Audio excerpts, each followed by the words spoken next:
Thanks for joining us. This is Sarah Jones with Politicus Radio, coming to you live on day 4 of the Democratic National Convention in the city of brotherly love, Philadelphia, where it has been raining all day. With me, I have Politicus USA's editor-in-chief, Jason Easley. Hi, Sarah. Nice to have you here today. So we're going to talk... Nice to be dry. Yeah, it's nice to be dry. Let's talk a little bit about what we watched last night. Luckily, we were fortunate enough to be on the floor of the Democratic National Convention last night when President Obama spoke, and it was really one of those moments when you realize that this president has just been so phenomenal, and we're all going to miss him so much. I'm actually tearing up a little bit right now. I can't believe it. I didn't cry last night. I swear to God, I tried to be very unemotional and try to separate myself from it, but it was very powerful. And his optimism, and everyone makes fun of it, but he ran on hope, and he really does. He engenders hope in people. I mean, he makes you think that things are possible, and he went out and did things that were seemingly impossible with passing the ACA, for example. What were your thoughts? I thought it was a really incredible evening from top to bottom. I mean, the third night of the Democratic Convention was better than all the nights of the Republican Convention combined. The thing that jumped out on me for being on the floor is just how much this party loves Barack Obama. They don't just like Barack Obama, they love Barack Obama.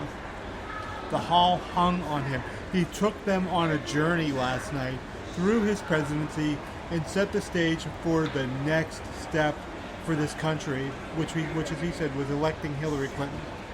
That was Obama. Obama didn't just come in and be like, yeah, I had my 8 years and everything was great, let's all go home now. He made the case for why his 8 years weren't enough and why Hillary Clinton needed to be elected president. So it was a phenomenal speech. I don't think we should forget Tim Kaine. Tim Kaine was really good. Tim Kaine was great. Joe Biden, another person this party loves is Joe Biden.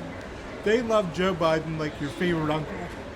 The whole place was on fire last night. I mean, speaker after speaker. It was like the audience, and the place was jam-packed. I mean, if you weren't there, it's just hard to understand. I took some video of it, but I haven't been able to upload that yet of the crowds. It was insane.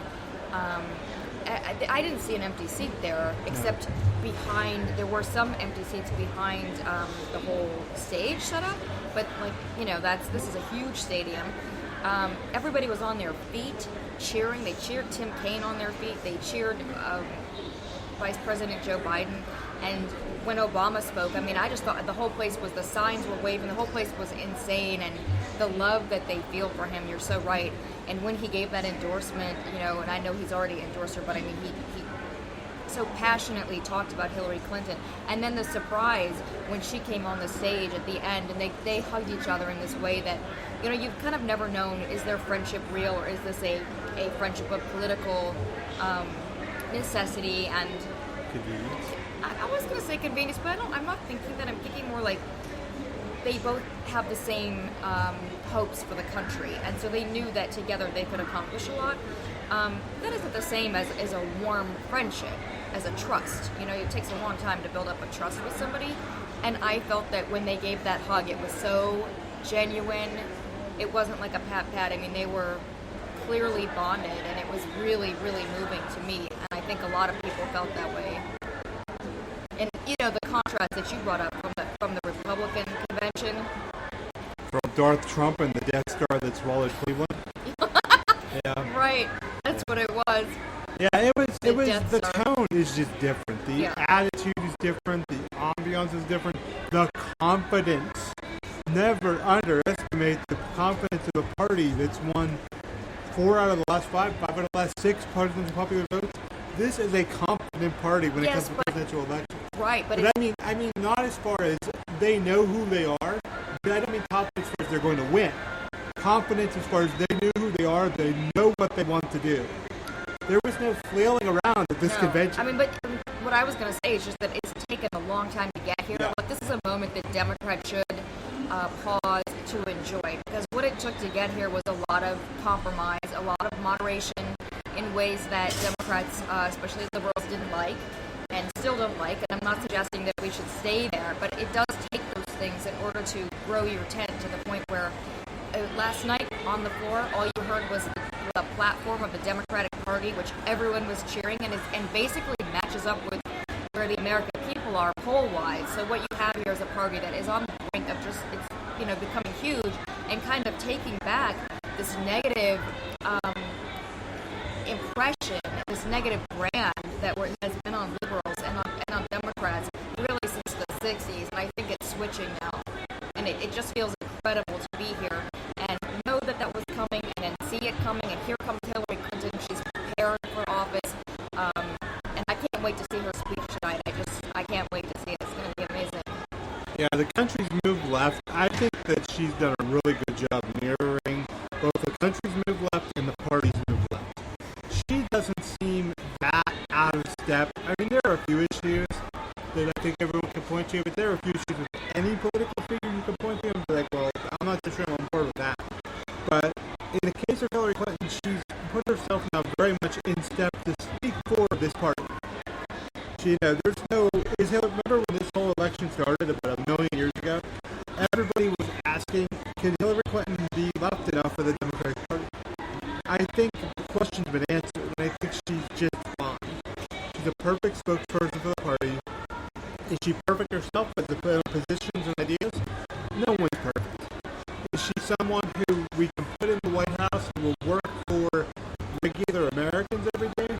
Yeah, I think there's a proven record there of that. I think that she would be fine as president. I think she'd be a really good president technically, actually, to do the job. So I see nothing that there's no gap. There's no Democrats who are unhappy with their nominee. There's nothing like they're seeing on the Republican side. No, and there's been that narrative for a long time that Democrats didn't want her and they're not happy with her. And you don't see that here. And I know this is actually the very engaged folks. And yes, there are the people who wanted Bernie Sanders. So of course there's that faction of Democrats. However, the overall feeling is of joy, of excitement to hear her tonight. And I think that the party is very lucky to be here. I guess the other thing I was thinking is, what it takes to get to this point, and you were talking about the confidence. I mean, Democrats, until this gun sit-in, really didn't understand that things had changed, and they've still been doing that thing where they kowtow to the Republicans, and they think they fear the Republicans are setting all of the narratives, and suddenly they realized we get to set a narrative, and we're going to set a narrative with this gun sit-in, and they did, and it worked. And I feel that energy is in this arena, and it wouldn't have even been here 4 years ago. But Obama introduced this when he got elected. I'm so sad to say, almost 8 years ago, because as much as I'm excited for Hillary Clinton, I don't want him to leave.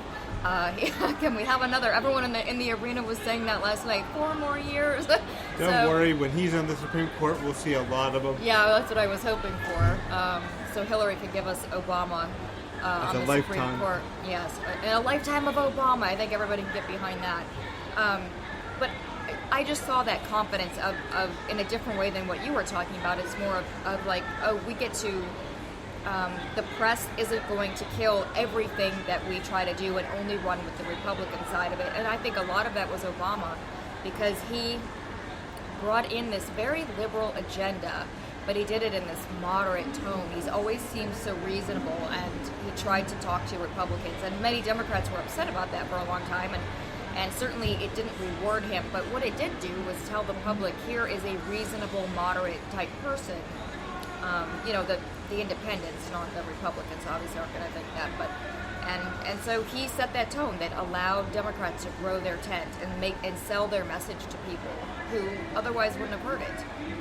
I wonder, you brought up a really good point about the confidence. I mean, Obama is a very, very confident man.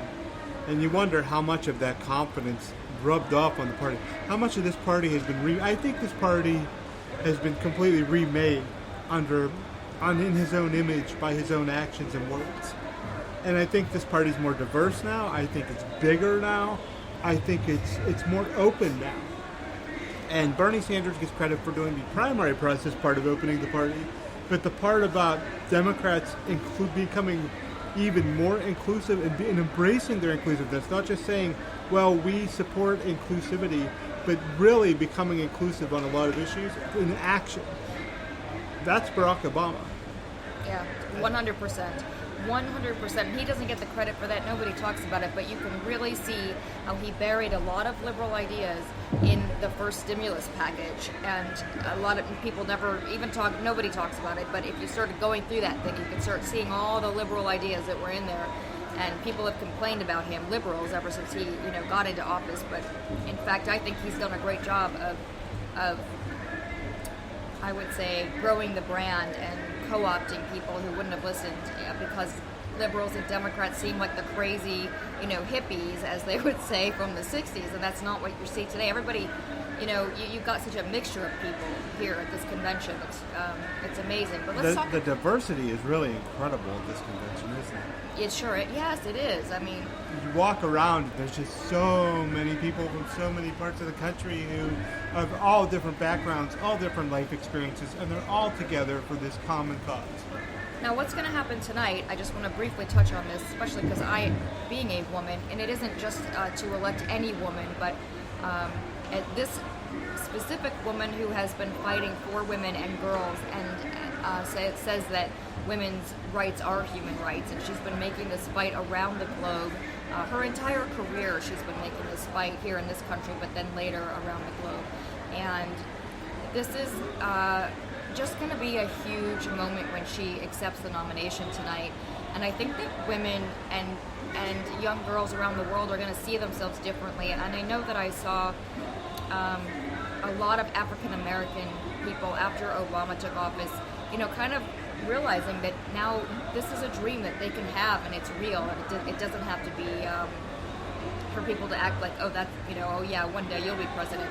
And here we're going to have this powerful, strong, brilliant woman, and I think she's going to be the 45th president. So, just saying. I think that's probably a good note to wrap up tonight's show. Yeah, that's a great note to wrap up, and we will talk to all of you after we watch Hillary Clinton accept the nomination, probably tomorrow, after we get home. Because, we have a travel day tomorrow. I hope you guys all really enjoy the convention, and I hope you can feel the energy from home. It's huge, and I'm glad you've been here with us for this part of the journey. Thank you so much. Bye.